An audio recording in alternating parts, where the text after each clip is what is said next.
电商大小事，带你了解最新电商事，跟你分享8月26号到9月1号的3则电商大事。第一，品牌专柜发手了，靠直播电商冲出千万业绩。高雄义大世界的专柜品牌发手，首度与台湾跨境直播电商温尼斯合作，创下1000万销售额。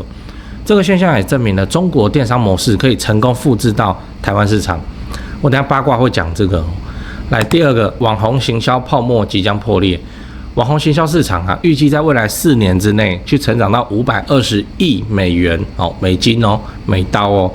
但市场趋势逐渐强调真实性，摆脱虚假形象跟炫富文化。那些依靠博眼球的网红将会越来越难拿到业配，就网红太容易翻车了这样。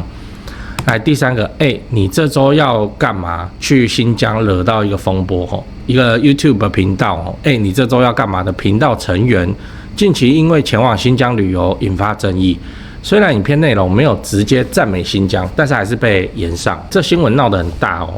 反正就是亲中这样。来，记得关注加安心，我是电商通尼陈，你以后做电商会用到。那如果你是第一次看到这个影片，我这个节目会跟你分享上周在电商领域发生什么有趣的新闻，我会挑出3个我觉得重要的新闻，并且跟你分享我对这些新闻的看法，让你轻松掌握电商脉动。这一集我们讲的是8月26号到9月1号所发生的电商新闻。来，第一个新闻，品牌专柜靠直播电商冲出1000万业绩。这个新闻标题我念给你听。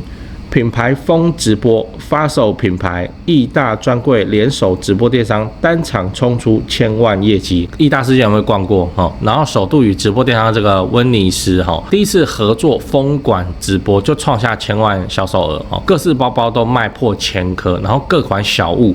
那小物真的很小，什么护照套、吊饰、皮件之类的都直接秒杀，平均每标在2分钟之内就完售。那我是这样看这个新闻在我写稿子的当下，刚好就有滑到这个直播电商那我就顺便截个图给你看。我照顾一下 Podcast 的听众反正就是温尼斯他的 FB 直播画面直播现场在线人数是，我现在直播当下，他那个眼睛符号旁边的数字是25482548人。我们台湾嘛，毕竟量体跟中国不能比，中国那边什么10几万人同时看直播带货，小杨哥那种，我们台湾这样2548，这算很厉害，真的很厉害，你信不信？你现在自己去开一个直播，就卖你公司的东西，你直播间应该无法突破30人台湾就是这样。然后很猛这1个小时之前开的直播，到现在3万则留言，近10000次的分享，以现在 FB 来说，算是很不得了了。然后他说跟那个精品服饰合作，一场业绩是上千万这个我是相信的。你当然你们又要讲什么水军什么有没的，但不重要好，那这个我是相信的因为这个也侧面的印证了我们之前说的，就大陆电商搞的那一套，搬来台湾会怎样血洗台湾电商市场。中国电商太卷了，卷到爆裂了，所以他看我们台湾电商环境还是幼班这样就之前我们不是都会看小杨哥那边直播表演，然后一场直播1亿人民币那现在台湾的直播电商已经可以搞到这个品牌封馆，并且带来1000万以上的业绩这真的是非常的生猛。你品牌商你自己要不要去走直播这条路，这个你自己就要想清楚这个业绩的确很香，但消费者就会怎样？反正直播带货它有一个很那个的现象，就是说你直播就是要最低价，至少你直播现场当下，你不能在其他通路有比你低价的你就要保最低价给这场直播。好那你这个做起来以后，你其他通路卖不动，我告诉你，你只有直播卖得动你直播又要低价然后又不能像官网一样玩复杂的促销活动，反正就这个手机壳多少钱，现在多少钱什么的这样他只能买这个手机壳，他的加价购满额赠一些什么会员积点通通都发动不了。对，反正就直播双面刃，你那个卖久了，低价打出名号以后，你以后大概其他通路跑不动或跑得很惨，就只有那个直播间会动而已。第二个新闻，网红行销泡沫即将破裂那个杀人标题来，这个新闻念给你听，市值350亿美元的网红行销泡沫即将破裂，市场过度饱和与信任危机的挑战。讲什么？那写这个标题文绉绉的好，来简单讲一下这个新闻就网红行销市场目前估值约350亿美元，预计在未来4年将会成长到520亿美元那专家指出，网红行销将会怎样？越来越强调真实性哦。哪来的专家啊？真的很烦，每次看到那边专家来专家去，都躲在专家这2个字后面，然后也不负什么责任，出来乱讲话这样。我是这样看这个新闻哦，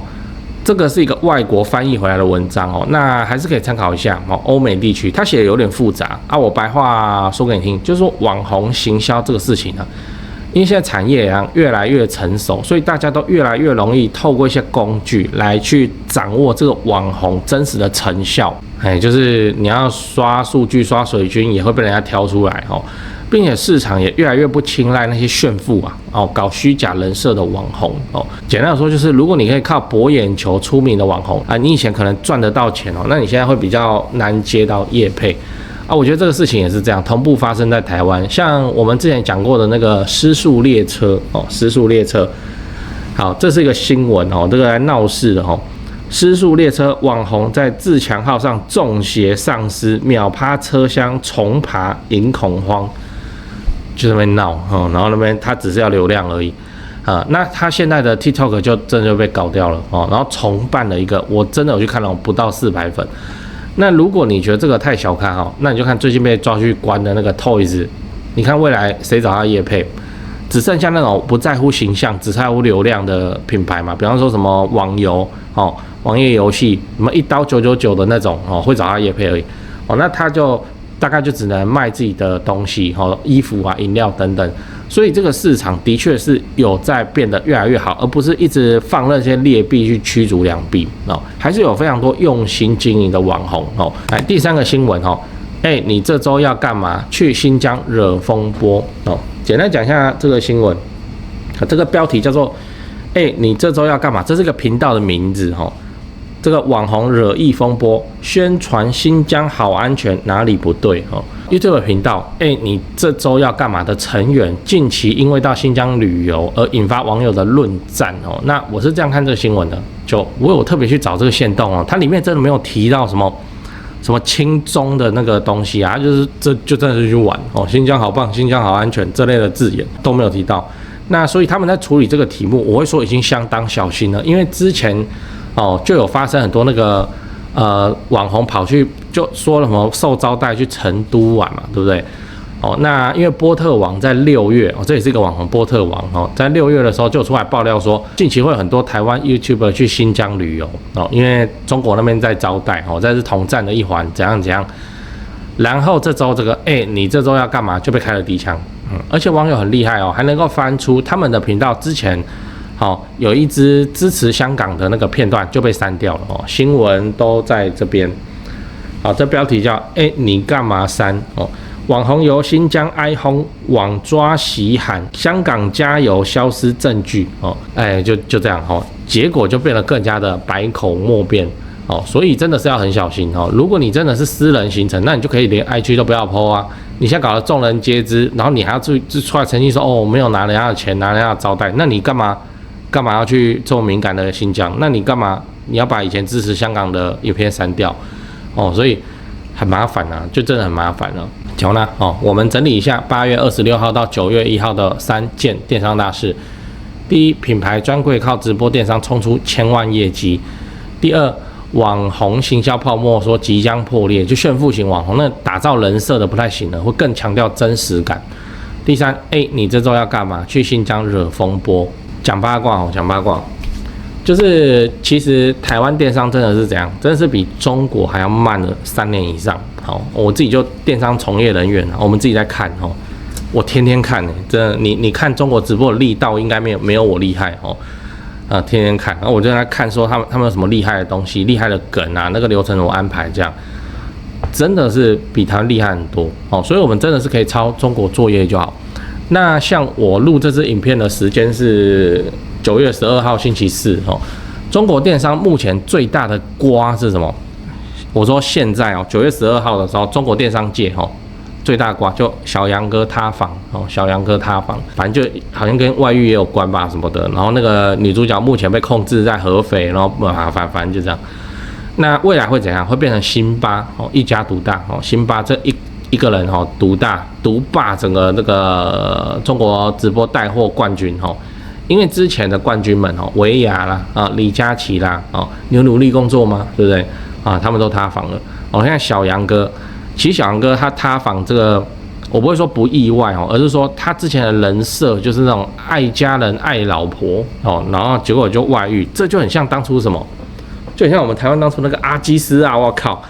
我都认为说全台湾男艺人，你爱出轨你出轨，这个在我们看起来都不意外。结果你是阿基斯阿基斯都能出轨，我为什么不行？对不对？就会变成说有这个这个阿基斯出轨，我真的搞不清楚。好，那小杨哥就是类似的形象然后现在他出轨这他的很严重了好，然后还说某卖到假货之类。好，那未来就是辛巴了辛巴我们台湾在讲的人比较少其实小杨哥塌房这个牵连很深因为小杨哥其实在台湾已经有放办公室小杨哥他们叫什么什么三只羊什么什么甄选的。好，那现在一定忙这个没时间理台湾市场。我会说这是好事不然他来屠宰台湾市场还得了？我自己的判断是目前台湾做直播带货，其实都没有做出品质跟规模，真的品质跟你去对比一下大陆的2、3线的直播间，你就知道。讲到台湾的直播带货FB 直播带货，你现在脑海浮现的是哪个节目？是不是大家脑海浮现都是8+9在卖假的精品什么有没的？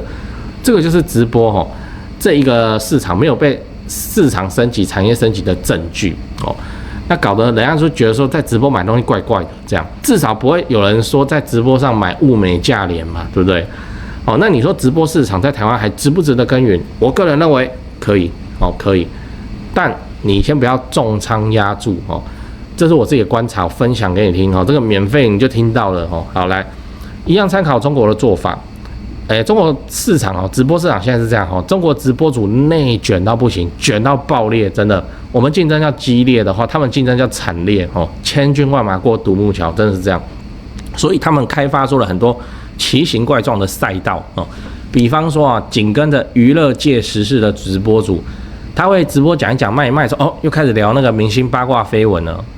这样观众才会继续看嘛，这样这个赛道我觉得还蛮不错的紧跟着医疗纠纷事故新闻的直播，就是说哪个先生他肝觉得怪怪的，然后去医院检查，被开了一堆药，然后打了最后做了手术，然后手术里要怎样，然后最后挂了。好，他在卖他的保肝保健食品，我也不知道他他妈哪来那么多新闻，一直讲。看他直播间，不看之前我身体健康，看了之后我就癌症末期，反正就这样好，这个赛道，他们对那个保健食品的监管力道超轻的，我不知道为什么所以他们基本上爱卖就卖那这是一个赛道，我看到我觉得好球漂亮。再来是比方说紧跟政治的直播，这个在他们那边完全没有，我们台湾就可以可是这个赛道已经有馆长了